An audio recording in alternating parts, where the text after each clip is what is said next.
So we have in our possession an EV6 Kia. And this is what happens when you're smart and good parents. But we don't know about that. We're gonna do the wipers. Don't worry about that. It's just a stain. So I'm sure there's a service mode for the wipers where it sits upward and you can do that. But why do all that?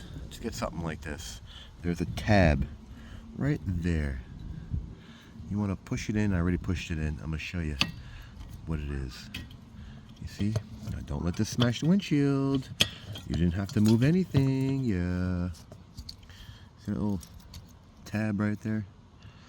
This puppy right here. Looks like a little L. That's what you're pushing up. Alright. Same thing on the other side.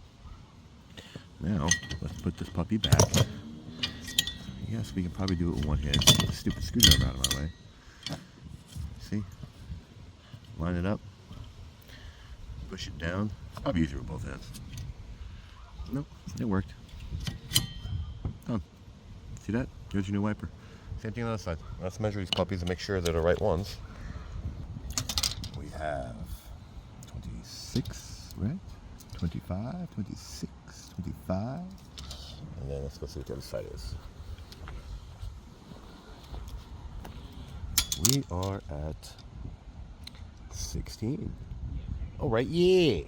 Like it, don't like it, share, don't share, subscribe, don't subscribe. Hey, don't forget that. Thanks for watching.